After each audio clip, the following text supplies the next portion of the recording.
చెప్పండి శ్రీనివాస్ గారు. సార్ ఎలా ఉన్నారు? మొత్తానికి ఆ జగిత్యాలలో ఆ జిల్లా రాజకీయాల్లో జీవన్ రెడ్డి రాకతో బీఆర్ఎస్ పార్టీలో కొంత జోష్ కనిపిస్తోంది. కేసీఆర్ మరొకసారి ఏడాది తర్వాత అంటే ఏప్రిల్ 20 తేదీన మీరు మీటింగ్ పెట్టుకుంటున్నారు 1,00,000 మందితో.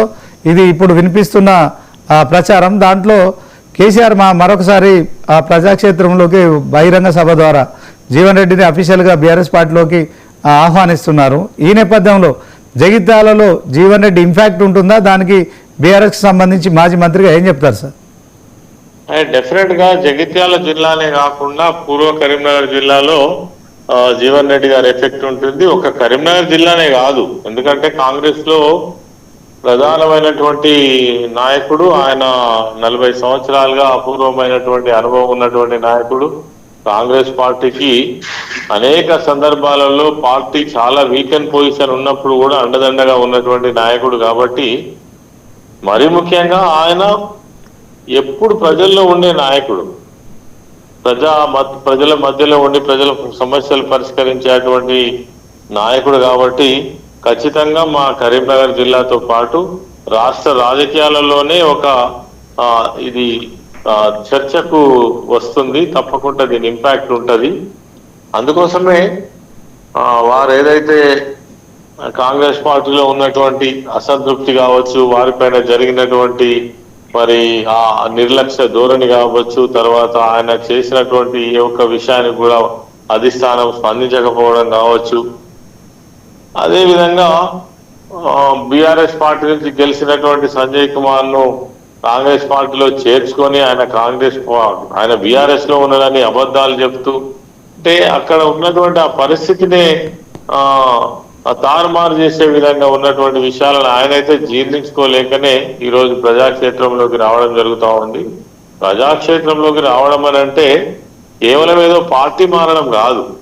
ఇప్పుడు ఉన్నటువంటి ప్రభుత్వం మీద తీవ్ర అసంతృప్తి ఒక జీవన్ రెడ్డి గారికే కాదు, యావత్తు తెలంగాణలో ఉన్నటువంటి రైతులతో సహా, నిరుద్యోగులతో సహా, ఉద్యోగులు, విద్యార్థులు, సామాన్య ప్రజలు ఎవరు కూడా, కనీసం పెన్షనర్స్ కూడా ఈరోజు ఒక సంతృప్తికరమైన పరిస్థితి లేదు. కాబట్టి ఈ ప్రభుత్వం వచ్చి 2.5 సంవత్సరాలు అయినప్పటికీ కూడా ఎవరికి చేసింది ఏం లేదు. ఈ తరుణంలో జీవన్ రెడ్డి గారు బీఆర్ఎస్ పార్టీలోకి రావడం అనేటువంటిది ఒక సంచలనంగానే మారుతుంది. ఇది ఏదో అంతం కాదు, ఆరంభం మాత్రమే. రాష్ట్రంలో ఇటువంటి పరిణామాలు చాలా జరగబోతాయి. ఎందుకంటే గతంలో కేసీఆర్ గారు అధికారంలో ఉన్ననాడు వారు తీసుకున్నటువంటి సంక్షేమ కార్యక్రమాలు కావచ్చు, దేశంలో ఎక్కడ అమలు చేయనటువంటి రైతు బంధు కావచ్చు, 24 గంటల ఫ్రీ పవర్ కావచ్చు, రైతులను ప్రోత్సహించిన విధానం కావచ్చు, అదే విధంగా సంక్షేమంలో అసలు అద్భుతం, దేశంలోనే ఎక్కడ ఎవరు చేయనటువంటి విధంగా ఈ రాష్ట్రంలో ప్రభుత్వ నిర్వహణ జరిగింది. ఇది ప్రజలందరికీ తెలుసు. ఈ 2.5 సంవత్సరాల్లో మేము మోసపోయినాం, గోసపడుతున్నాం, అబద్ధాలను నమ్మినాం, హామీలను అనవసరంగా నమ్మినాం అనేటువంటి పరిస్థితి ఎలా ప్రజల్లో మనకు కనబడుతున్నది. కాబట్టి జీవన్ రెడ్డి గారి యొక్క చేరిక ఖచ్చితంగా రాజకీయాలలో ఒక మలుపు లాంటిది. ఇది ఊరికేనే పోదు. అంతేకాకుండా జగిత్యాల్లో మేము నిర్వహించబోయేటువంటి ఈ పబ్లిక్ మీటింగ్ ఏదైతే ఉందో, కేసీఆర్ గారు 2.5 సంవత్సరాల నుంచి దాదాపు బయటకు రాలేదు. సమస్యల మీద కూడా వారు మాట్లాడలేదు. ఎందుకు అని అంటే 10 సంవత్సరాలు మేమే అధికారంలో ఉన్నాం, ప్రజలకు అన్ని వర్గాలకు చేయగలిగినంత చేసినాం. కానీ కొత్త ప్రభుత్వం వచ్చిన తర్వాత మాకంటే గొప్పగా చేస్తారు కావచ్చు అనేటువంటి ఉద్దేశంతో ప్రజలు ఎన్నుకోవడం జరిగింది. వాళ్ళకు కూడా 2 సంవత్సరాలు మనం సమయం ఇద్దాం, దాని తర్వాతనే మాట్లాడదామని ఆనాడే కేసీఆర్ గారు ప్రకటించారు. కానీ ఈ ఉన్నటువంటి ప్రభుత్వం మరి వాళ్ళ విధానం చూసినట్టయితే కేవలం పొద్దున లేస్తే కేసీఆర్ గారిని తిట్టడం, అబద్ధాలు ప్రచారం చేయడం, అభివృద్ధికి నోచుకోకపోవడం, అసలు ఏ రంగంలో చూసినా చాలా వరస్ట్ ఒక 10 సంవత్సరాలు వెనక్కి తీసుకుపోయినటువంటి పరిస్థితి అయితే కనబడతా ఉన్నది. ఈరోజు ఏ వర్గం కూడా సంతృప్తిగా లేదు. అది పోను కాళేశ్వరం ప్రాజెక్టును మరి బదనాం చేసి ఇప్పుడు దాని చుట్టూన్నటువంటి ఇసుక కూడా తీసి ఆ ప్రాజెక్టునే పూర్తి లేకుండా చేయాలనేటువంటి ఒక కుట్ర కూడా జరుగుతూ ఉన్నది. ఇవన్నీ ప్రజలు గమనిస్తున్నారు, ఆవేదన పడుతున్నారు. ఈ సందర్భంలో జగిత్యాల పట్టణంలో ఈ సభ జరిగేటువంటి పరిస్థితి ఉంది. కాబట్టి ప్రజల్లో చాలా తీవ్రమైన ఎమోషన్ ఉంది. కేసీఆర్ గారిని చూడాలని, కేసీఆర్ గారి మాటలు వినాలని, వారి ప్రభుత్వం పైన చేసేటువంటి ఆ వాదన వినాలని ఇలా ప్రజలు ఎంతో ఆసక్తిగా ఉన్నారు. మరి దానికి అనుగుణంగానే ఈ సభ కూడా మేము నిర్వహించబోతా ఉన్నాం. కాబట్టి మొన్ననే కేటీఆర్ గారు వచ్చి జీవన్ రెడ్డి గారిని ఆహ్వానించడం, నిన్న ఎర్రపల్లి ఫామ్ హౌస్ లో కేసీఆర్ గారిని జీవన్ రెడ్డి గారు మేమందరం కూడా కలవడం, దాంతో 20వ తారీఖు సభ నిర్వహించాలని నిర్ణయం చేయడం కూడా జరిగింది. అలా సభ స్థలాన్ని కూడా పరిశీలించి 20వ తారీఖు మీటింగ్ ను కూడా మనము నిర్ణయించుకోవడం కూడా జరిగింది. దాని ఏర్పాట్లన్నీ కూడా జరుగుతున్నాయి. అద్భుతంగా ఈ సభ జరుగుతుంది. ఈ సభ ద్వారా మంచి మెసేజ్ ఉత్తర తెలంగాణ ప్రాంతంలో ప్రజలకు, రైతులకు, అన్ని వర్గాల ప్రజలకు కేసీఆర్ గారు మంచి మెసేజ్ ఇచ్చి మరి ఫర్దర్ ప్రోగ్రామ్ కూడా అనౌన్స్ చేయబోతారనేటువంటి విషయాలు కూడా ప్రజలు చర్చించుకుంటున్నారు. ఆ విధంగానే ఈ సభ జరుగుతుంది. కొప్పులేశ్వర్ గారు, ఇప్పుడు వాస్తవానికి మీరేమో ప్రజల్లో కాంగ్రెస్ ప్రభుత్వంపై తీవ్ర వ్యతిరేకత ఉందని చెప్తున్నారు. మొన్న జరిగిన పంచాయతీ ఎన్నికల్లో కావచ్చు, అదే క్రమంలో మున్సిపల్ ఎన్నికల్లో కావచ్చు, కాంగ్రెస్ పార్టీ మరి ఖచ్చితంగా ఒక 75 అండ్ అబోవ్ పంచాయతీలు, మున్సిపాలిటీలను గెలవడం కావచ్చు. సో మరి ప్రజల మద్దతు కాంగ్రెస్ ప్రభుత్వానికి ఉన్నట్టే కదా. మీరేమో బీఆర్ఎస్ ఖచ్చితంగా ప్రజల వ్యతిరేకత ఉంది, మాకే అనుకూలమైన ఫలితాలు వస్తాయన్నా కానీ మీరు చెప్పిన దాని ప్రకారం రాలేదు.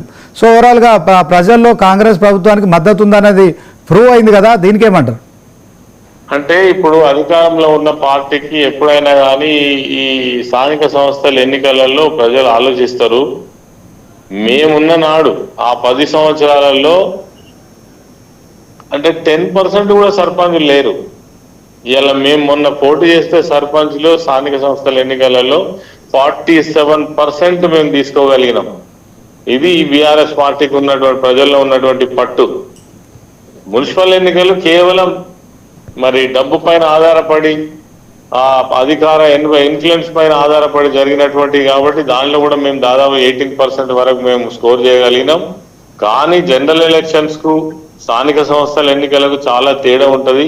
ప్రభుత్వాన్ని మార్చే ఎన్నికలు వేరు, ప్రభుత్వం ఉండంగానే ఇంకొక స్థానికంగా ఉండేటువంటి వ్యవస్థలకు జరిగేటువంటి ఎన్నిక వేరు. దీన్ని మనం పోల్చి చూడలేము. అయినప్పటికీ ఈ రోజు ప్రజల్లో మాత్రం చాలా చాలా చాలా అంట్రెస్ట్ ఉన్నది. మీరు ఎవరిని కదిలించిన ఆవేదననే, ఏ వర్గాన్నైనా కదిలించండి. మీరు ఇలా పెన్షనర్స్ కదిలిస్తారా, మహిళలను కదిలిస్తారా, ఆర్టీసీ కార్మికులను కలిగిస్తారా, సింగరేణి కార్మికులను కలిగిస్తారా, ఎలక్ట్రిసిటీ ఉద్యోగులు ఇప్పుడు ధర్నాలు చేస్తా ఉన్నారు. ఏ వర్గం కూడా హ్యాపీగా లేదు. కాబట్టి ఏ క్షణాన ఎన్నికలు వచ్చినా రేవంత్ రెడ్డి ప్రభుత్వానికి చరమ గీతం పాడడం కోసం ప్రజలందరూ సంసిద్ధంగా ఉన్నారు. దానిలో ఎటువంటి సందేహం లేదు. శ్రీనివాస్ గారు, ఓకే. ఈశ్వర్ గారు, ఇప్పుడు జీవన్ రెడ్డి ఎంపీగా పోటీ చేశారు, ఓటమి చెందారు. అదే క్రమంలో ఎమ్మెల్యేగా జగిత్యాల ఎమ్మెల్యే కూడా పోటీ చేశారు. బీఆర్ఎస్ పార్టీ అప్పుడు సంజయ్ గారు బీఆర్ఎస్ పార్టీ బీఫామ్పై పోటీ చేసి ఎమ్మెల్యే గెలిచారు.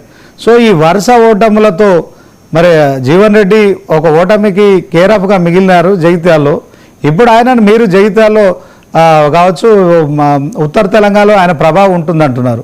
సో ఆయన ఏజ్ కూడా అయిపోయింది. తర్వాత కొంత ఈ ఓటములు అనేవి వరుస ఓటముల తర్వాత కాంగ్రెస్లో ఆయనకు పూర్తి స్థాయిలో ఇంకా ఆయన ఉన్న బయటకు పోయినా పెద్ద ఫరక్ పడదనే రీతిలో మాట్లాడుతున్న మాటలు కావచ్చు. అదే జీవన్ రెడ్డి ఇప్పుడు బీఆర్ఎస్ పార్టీలోకి వస్తున్న నేపథ్యంలో సో దీన్ని ఎట్లా చూస్తారు? రేపు రానున్న ఎన్నికల్లో మరి ఆయన బీఆర్ఎస్ పార్టీలో చేరిన తర్వాత విజయం సాధించే అవకాశం ఉంటుందా? ఏం చెప్తారు? అంటే ఎన్నికలకు ఇంకా చాలా సమయం ఉంది. ఇప్పుడు గెలుపు ఓటములు ఎప్పుడు కూడా అప్పుడున్న పరిస్థితులను బట్టి జరుగుతాయి తప్ప జీవన్ రెడ్డి గారు చాలా సార్లు ఓడిపోయినది కరెక్ట్ కాదు. ఎందుకంటే చాలా సార్లు గెలిచింది కూడా. ఆయన 40 years నుంచి రాజకీయాలలో ఉన్నాడు, మంత్రిగా పనిచేసిండు. ఆయన మామూలుగా ఏంటంటే సమితి ప్రెసిడెంట్ నుంచి ఆయన రాజకీయ ప్రస్థానం ప్రారంభమై ఇలా మంత్రి వరకు పనిచేసినటువంటి ఒక గొప్ప నాయకుడు. కాబట్టి ఆయనను అంత తేలిగ్గా వాళ్ళు మాట్లాడడం కూడా కరెక్ట్ కాదు. ప్రభుత్వం లేకముందు ఆయన పార్టీ కోసం పనిచేసినటువంటి వాడు, నిలబడినటువంటి వాడు, ధైర్యంగా వాళ్ళ పార్టీ కోసం ప్రభుత్వానికి వ్యతిరేకంగా పోరాడినటువంటి వాడు. మీరు అధికారంలోకి వచ్చిన తర్వాత అటువంటి సీనియర్ నాయకులను గౌరవించాల్సింది పోయి ఆయన పోతే మాకేం కాదు, ఆయన వయసు అయిపోయింది, ఆయన చాలా సార్లు ఓడిపోయిందని మాట్లాడడం ఏదైతే ఉందో చాలా చాలా దురదృష్టకరం. అట్లాంటి మాటలు మాట్లాడకూడదు. కాబట్టి రేపు జీవన్ రెడ్డి గారు వాళ్ళు అనుకుంటున్నట్టుగా ఏదో అవుట్డేటెడ్ నాయకుడు అని అనుకుంటున్నారు కదా, అట్లేం కాదు. ప్రజలు చాలా గొప్ప వాళ్ళు, చాలా గొప్పగా ఆలోచిస్తారు. ఒక్కొక్క సందర్భంలో దిమ్మ తిరిగేటువంటి రిజల్ట్ ఇస్తారు. దానికోసం వెయిట్ చేయాలి మనం. అంటే ఈశ్వర్ గారు ఇప్పుడు ఆ జగిత్యాల జిల్లాలో ధర్మపురి, జగిత్యాల, కోరుట్ల ఈ 3 నియోజకవర్గాలు ఉన్నాయి. రేపు పొద్దున బైఫర్గేషన్ కనుక అయితే ఇంకొకటి 2 నియోజకవర్గాలు పెరిగే పరిస్థితి ఉంది. సో ధర్మపురి నుంచి మీరు మాజీ మంత్రిగా ఉన్నారు, మీరు కూడా ఓటమి పాలయ్యారు. దీంట్లో ఇప్పుడున్న మంత్రి అడ్లూరు లక్ష్మణ్ ఓవరాల్గా మంత్రి పదవి ఇవ్వడం కావచ్చు, మీరు గతంలో అభివృద్ధి చేయలేదు నేను చేస్తానని చెప్పి ఆయన చెప్తున్నట్టు కావచ్చు. అంటే కాంగ్రెస్కు ధర్మపురి నుంచి మొదలుకోకుంటే జగిత్యాల, కోరుట్ల వరకు బీఆర్ఎస్ కాంగ్రెస్కు పరిస్థితులు ఎలా ఉన్నాయంటే ఏం చెప్తారు? ఇవాళ ఉన్న ప్రభుత్వము, మంత్రులు వాళ్ళు ఏమన్నా ప్రజలకు పనిచేస్తుండ్రా? ధర్మపురిలో తట్టడి మట్టి పోసిండా లక్ష్మణ్ కుమార్ అడగచ్చు కదా. ఇప్పటి వరకు 2.5 సంవత్సరాలు అయింది, ఏ కాన పైసలు లేలే. నేను ఆయన ఒకటే మంత్రి, నాకున్న శాఖలు ఆయనకున్న శాఖలు ఒకటే. మేము ఆ రోజు అద్భుతంగా పనిచేసినాం. ఏమైపోయింది? గురుకుల పాఠశాలన్నీ సర్వనాశనం అవుతున్నది. ఇవాళ పేపర్లో మీరు చదవండి, బెస్ట్ అవైలబుల్ స్కూల్ ఎస్సీ ఎస్టీల కోసం ప్రైవేట్ స్కూళ్లలో కొంతమందికి అడ్మిషన్ కల్పించి పేదవాళ్లకు మంచి విద్యను అందించే ఎప్పటి నుంచో నిర్వహిస్తున్న ఆ స్కీమ్ ఎత్తేస్తారట. ఇంతకంటే దుర్మార్గం ఏముంటదండి? ఎస్సీలకు ద్రోహం. మరి ఏం చేస్తున్నాడు ఈ మంత్రి? గుడ్డి గుర్రాల పనులు తోముతున్నాడా? ఎందుకోసం మంత్రి పదవి? మరి దీనికి అడ్డం పడి ఆపాలే కదా. బెస్ట్ అవైలబుల్ స్కూల్ ఎత్తేస్తామని ప్రభుత్వం నిర్ణయం తీసుకుంటే ఈ మంత్రి ఎందుకు మరి? ఈయన ఎస్సీ వర్గాల కోసం, ఎస్టీ వర్గాలకు ఈయన చేసేది ఏంది? డోరు కూడా మెదపకుండా పడి ఉన్నాడు కదా, ఆయనేం మంత్రి? ఓకే ఈశ్వర్ గారు, ఇప్పుడు 2.5 సంవత్సరాల కాంగ్రెస్ పాలనలో మీ జగిత్యాల జిల్లాలో ఎలాంటి అభివృద్ధి జరగలేదంటారా? జరిగిందో జరగలేదో ప్రజలను అడిగితే చెప్తారు. మా ధర్మపురిలో అడిగితే చెప్తారు. ఏ మండలం అన్న పోండి, ఏ ఊరికి అన్న పోండి. బాగా చెప్పిండు ఆయన ఎన్నికల ముందర. నేను ఇవన్నీ చేయకపోతే సంవత్సరంలో కూడా రాజీనామా చేస్తాను. మరి ఇంకా సంవత్సరం అయిందో లేదో, ఆయనకు యాదుకున్నాయో లేదో ప్రజలు గుర్తు చేస్తుండ్రు అప్పుడప్పుడు. కానీ ఆయన వాళ్ళు ఈ జాసలో లేరు. అభివృద్ధి, ప్రజలకు ఇచ్చిన వాగ్దానాలు, 6 గ్యారంటీలు, 420 హామీల మీద లేరు వాళ్ళు. వాళ్ళ సొంత కార్యక్రమం మీద ఉన్నారు. ముఖ్యమంత్రితో పాటు మంత్రులు, ఎమ్మెల్యేలు వాళ్ళు మళ్ళీ 3 సార్లు గెలవాలంటే ఎన్ని వందల కోట్లు సంపాయా, 8,000 కోట్లు సంపాయా, దాని మీద ఉన్నారు తప్ప వాళ్ళకు ప్రజా అవసరాలతోటి వాళ్ళకేం సంబంధం అండి? ఇది ఎవరిని అడిగినా చెప్తారు. సో ఈశ్వర్ గారు 20వ తేదీన భారీ బహిరంగ సభ ఏర్పాటు చేస్తున్నారు, కేసీఆర్ గారు హాజరు కాబోతున్నారు. దానికి సంబంధించి ఏం చెప్తారు సార్? భారీ బహిరంగ సభని చేస్తున్నాం. ఎందుకంటే ఉత్తర తెలంగాణ ప్రాంతంలో ఒక మంచి ఇంపాక్ట్ ఉండేటువంటి సభ. ఆ సభలోనే జీవన్ రెడ్డి గారి చేరిక కూడా జరుగుద్ది. ఈ రోజే దానికి సంబంధించినటువంటి మంచి చెడ్డలన్నీ కూడా మా జిల్లా నాయకులు అందరం కూడా కూర్చుని మాట్లాడి చర్చించడం జరిగింది, నిర్ణయించడం కూడా జరిగింది. అధినాయకులు కేసీఆర్ గారితో, కేటీఆర్ గారితో కూడా విషయాలన్నీ చెప్పడం జరిగింది. మరి 20వ తారీఖు సభ జరపడానికి నిర్ణయించుకోవడం కూడా జరిగింది. దానికి సంబంధించి ప్రజలు వచ్చేటువంటి వాళ్ళకి సౌకర్యాలు అవన్నీ కూడా ఏర్పాట్లు జరుగుతూ ఉన్నాయి. అద్భుతంగా ఈ సభ నిర్వహిస్తాం. అంటే ఓవరాల్గా జగిత్యాల అనేది ఒక ఉద్యమ గడ్డ. సో మొత్తానికి బీఆర్ఎస్ పార్టీ మరొకసారి జగిత్యాల నుంచి మరి జీవన్ రెడ్డి రాకతో ఒక ఉత్సాహం కనిపిస్తోంది. అదే క్రమంలో ఇంకా ఎవరెవరు రాబోతున్నారంటే ఏం చెప్తారు? చాలా మంది, ఎందుకంటే ఇప్పుడు జీవన్ రెడ్డి గారు ఇలాంటి వారే ఇట్లా ఆలోచించారు అంటే ఇంకా చాలా మంది ఇదే ఆలోచనతో ఉంటారు. రేపు బీఆర్ఎస్ పార్టీకి తప్పకుండా వాళ్ళందరి మద్దతు కూడా ఉంటది. రానున్న కాలంలో అద్భుతంగా బీఆర్ఎస్ పార్టీ అధికారంలోకి వచ్చి మళ్ళీ గతంలో ఏ విధమైనటువంటి అభివృద్ధి, సంక్షేమాన్ని అందించిందో ప్రజలకు మళ్ళీ అందించే ప్రయత్నం చేస్తుంది. ప్రజలు కూడా అదే కోరుకుంటున్నారు. ఓకే, ఓవరాల్గా దీంట్లో ఈ సభ విషయంలో కావచ్చు, కేసీఆర్ మాట్లాడే మాటల విషయంలో అంటే ఆయన ఏం మాట్లాడతారో దాంట్లో మరొకసారి బీఆర్ఎస్ పార్టీకి సంబంధించి కార్యకర్తలు కావచ్చు, నాయకుల్లో కావచ్చు, ప్రతిపక్షంలో కొంత నిరాశ నిస్పృహలు ఉన్నట్టున్నాయి. సో కేసీఆర్ మాట్లాడిన తర్వాత అది మరొకసారి బీఆర్ఎస్లో ఉత్సాహం పెరుగుతుందంటారా? తప్పకుండా పెరుగుతుంది. ఓకే, థ్యాంక్ యూ మంత్రి గారు.